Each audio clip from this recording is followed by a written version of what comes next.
No.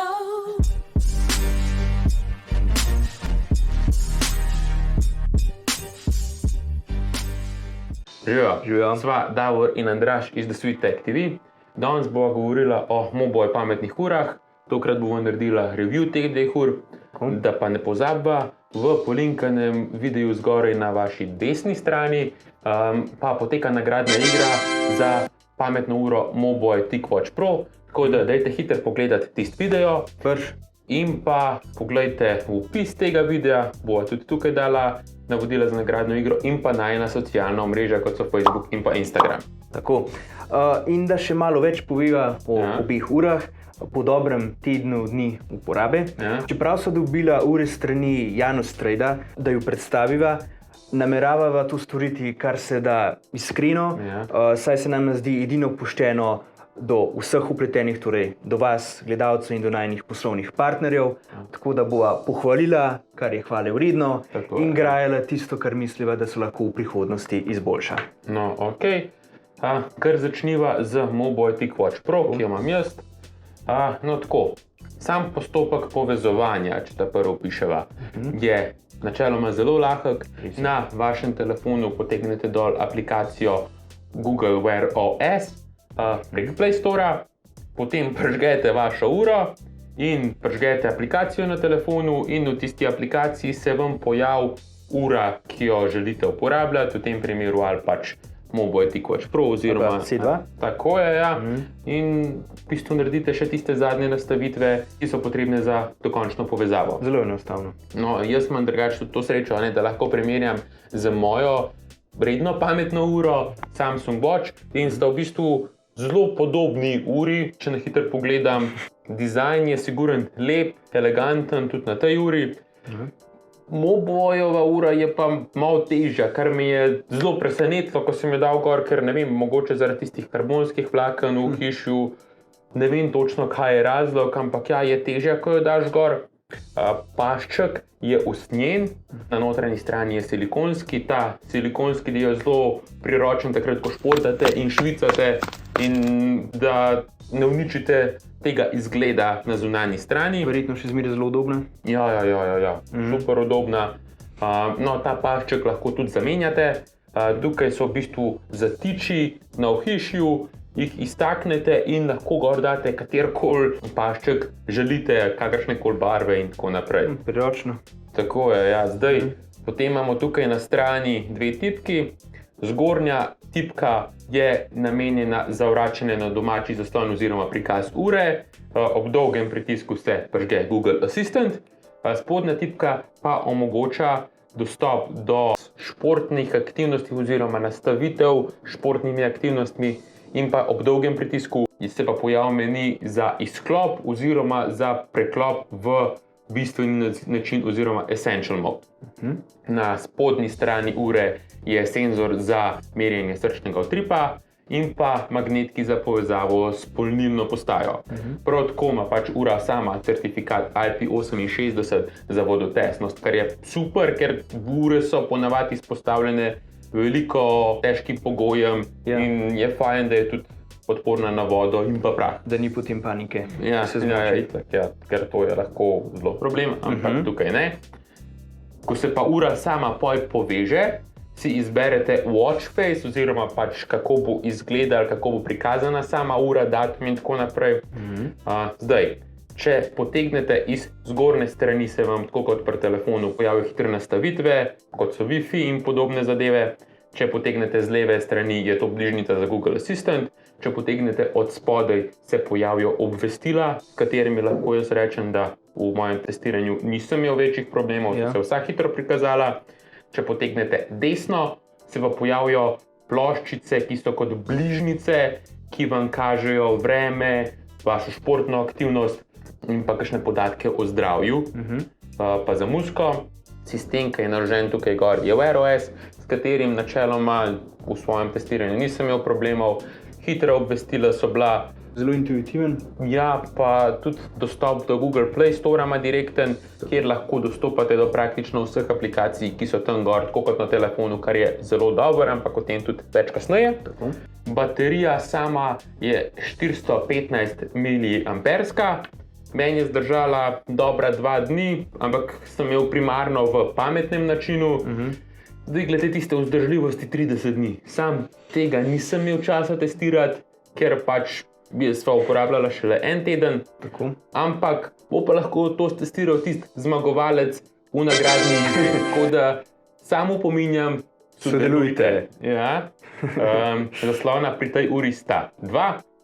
Zgoraj je LCD ekran, ki se uporablja za bistveni način in pa tudi v bistvu za always on display. To pomeni, da tudi ko ne uporabljate ure, lahko samo takole pogledate in se vam že pojavi v monokronskem načinu ura oziroma te bistveni podatki, ki so tudi na voljo, ko preklopite v bistveni način.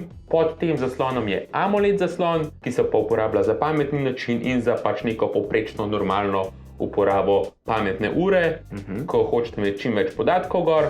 Pa še to, ta ura omogoča povezavo samo preko Bluetootha, sicer obstaja tudi 4G verzija, ampak tukaj imava za prek Bluetootha povezava. To pomeni, da se še vseeno lahko javite na klic oziroma se tudi pogovarjate z uro. To še najbolj prav pride, recimo, vsaj po mojih izkušnjah, med vožnjo, ko se voziš, vidiš, da te nekdo kliče, se oglasiš in se pogovarjaš. Ni distrakcije. Ja, ker pač ni treba nič drugega narediti.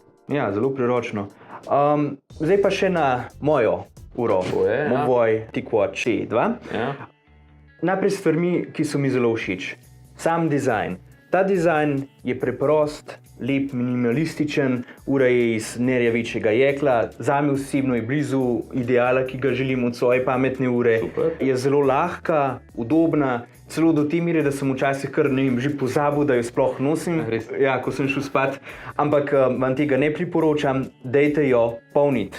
Več o tem kasneje. Zakaj? Je pa res zelo udobna, nobenih pritožb, všeč vam bom, kar se tiče nošenja. Še ena zelo pozitivna stvar pri tej uri, ki jo je tudi Davor omenil pri svoji, vodoodpornost in pa odpornost proti prahu. To uro si lahko kamot umivate roke, jo zmočite. Celo obstaja gadget oziroma pripomoček, ki vam pove, koliko časa si morate umivati roke, da bojo primerno očiščene, kar je bilo zelo prav zdaj v času korona krize.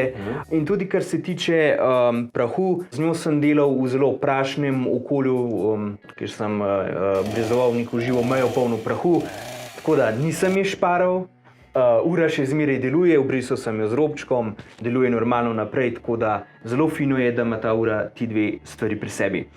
Zdaj pa pridimo na samo delovanje ure in tukaj imam malo več mešanih občutkov in da vam povem zakaj.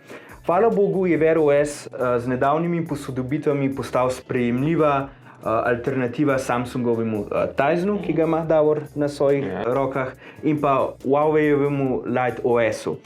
Pomikanje čez operacijski sistem je tako kot pri Davorjevi uri intuitivno, pregledno. Ja, lahko potrdim tudi za to uro. Ja, Wear OS ima širok nabor aplikacij iz Google Play Store, kar je že omenil tudi Davor. Zares, zelo dobra povezljivost s pametnim telefonom. Vsa obvestila pridejo zelo hitro, mogoče z 2 sekundama, 3 sekundami zamika. Ampak nobenih težav, kot so bile v preteklosti z Wear OS-om in s povezljivostjo, kjer je prihajalo do nenapovedanih izklapljanj, tega jaz nisem doživel. So pa tudi težave pri Wear OS-u. Kot pri vsaki stvari. Zgodilo se mi namreč, da ima ura na vsake toliko časa, da mi je malo zamrznila ali pa da so se aplikacije nalagale zelo počasi. To sem recimo pri Google Play Store doživel. Nikoli sicer ni bilo tako, da bi vsa stvar postala neuporabna, hvala Bogu, ali pa da bi se jo moralo resetirati, ampak vseeno je taka stvar, ki jo pač vredno omeniti. In pa še to, ko so mojo uro, ko so jo prvič dalo polniti, se ni hotela zagnati. Ne glede na to, ja, to je bilo zelo zabavno, ne glede na to, koliko časa sva jo polnila. Poskusil sem več vtičnic, več adapterjev, nič ni zaleglo in sva že resno razmišljala, da jo bova vrnila nazaj. Ampak kseči so naju pomirili in so rekli, da je ura v tako imenovanem deep sleep modu, to se pravi v načinu globokega spanca, in da naj jo polnim s kablom, ki ga pač priključim na računalnik, češ, ker nima tako velike napajalne moči, in da je vedno bolje polniti preko polnilca, ki ni tako močan, da se ne poškoduje polnilna postaja. In hvala Bogu, zadeva je delovala. Tako da po nekaj poskusih izmeničnega priklapljanja, odklapljanja je zadeva zagnala.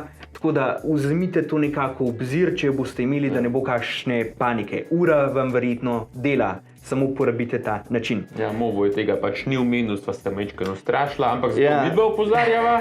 Ja, no, glede polnilca, po škatli je Mobo lastni polnilc, na magnetne zobke, ki se dobro prime na uro, pač res dobro trdno drži, ampak oba bi raje videla, da bi bil priložen polnilc, ki podpira Qi, wireless charging, brezžično polnjenje, in da bi pač to tudi ura podpirala, kar pomeni, da bi se ura lahko na vseh polnilnih postajah, ki ta standard, ki je bolj razširjen, podpirajo in bi pač lahko imeli manj problemov s polnjenjem, ker bi lahko na katerikoli drug polnilc polnili. Mogoče drugo leto. Mogoče. Ja. Še nekaj, v bateriji na tej pametni uri ima kapaciteto 400 mAh in z osebne izkušnje vam lahko povem, drži en dan. Z vsemi vklopljenimi funkcijami. Tako da to ni dvodnevna baterija, da smo si na jasnem. Ko sicer pade pod določen odstotek napolnjenost, se vklopi način za varčevanje z energijo, kar vam bo recimo do jutra prihranilo čez oko 15% energije, ampak še vedno to ni dvodnevna baterija. Razen, če prej vklopite način za varčevanje z baterijo, potem vam bo trajala 2 dni, drugače ne. In ravno to je bil razlog, zaradi katerega sem upala, da bo v C2 in verjetno tudi v tvoji Pro-Watch že najnovejšnji Snapdragon Wear 3100 čip, ker Qualcomm je obljubljal, da bo to podaljšalo za vsaj 8 ur delovanje oziroma avtonomijo baterije na pametni uri. Vendar ne letos, tako da še ena stvar, ki upava, da bo naslednje leto, zato da se bo pač podaljšalo delovanje pametnih ur. Upajmo, zmeraj smo optimistični. Tako. No, za konec, obe uri sicer ponujata lastnosti višjega ranga za ceno srednjega ranga, sploh zdaj, ko je v Big Bangu 20% popust na vse Mobojeve ure. Sicer tudi brez tega popusta je cena za to, kar obe uri ponujata, super. Pač moja Mobvoj Pro me je res impresionirala. Kljub temu, da sem navajen na Samsunga uro, nisem imel nobenih problemov pri uporabi, je bilo čist prijetno. Pač bila je moja sekundarna ura, tako da ni bila toliko hudo testirana, kot je bila pri Andražu, ampak še vsem sem zadovoljen. Pač v bistvu tudi C2 je udobna verjetno, ne? Ja, zelo, zelo. Jo priporočam, drugače nobenih težav. Recimo za spremljanje vaše telesne aktivnosti, da vam pokaže tista obvestila, ki so pomembna, da vam ni treba telefona iz žepa potegniti. Te naloge super pravi. Tako da edino pri Pro verziji baterija... Ja, mogoče je majčkeno boljša, ker ima pač 2 zaslona, a ne pa tudi večja kapaciteta baterije je. To sva že zgoraj omenila. Ampak tudi tako je zdaj. Zmeraj se pri vsaki stvari načeloma lahko uporabniška izkušnja zboljša. Pač zdaj, če gledamo ceno, pa kaj ponuja, zame prikaša ura ta moja pričakovanja. Sem mislil, da bo veliko slabši, ker pač tudi je neznana firma v Sloveniji, ampak sem bil res impresioniran v tem pač zadnjem tednu, ko sem jo testiral. Isto iz moje strani. Tako da to je zaenkrat to v teh 2 urah. Upava, da sva pomagala. Ne pozabite na najino nagradno igro, še enkrat za Pro model. Navodila so v prejšnjem videu in pa seveda ne pozabite všečkati videa, naročite se na najin kanal ter naj spremljate na Facebooku, Instagramu, Twitterju. V komentarjih pa povejte, če sva vas prepričala v nakup katerekoli izmed teh 2 ur. Tako da to je bilo iz najine strani za danes vse. Hvala za ogled, pa veliko srečo v nagradni igri in pa se vidimo v naslednjem videu. Čau!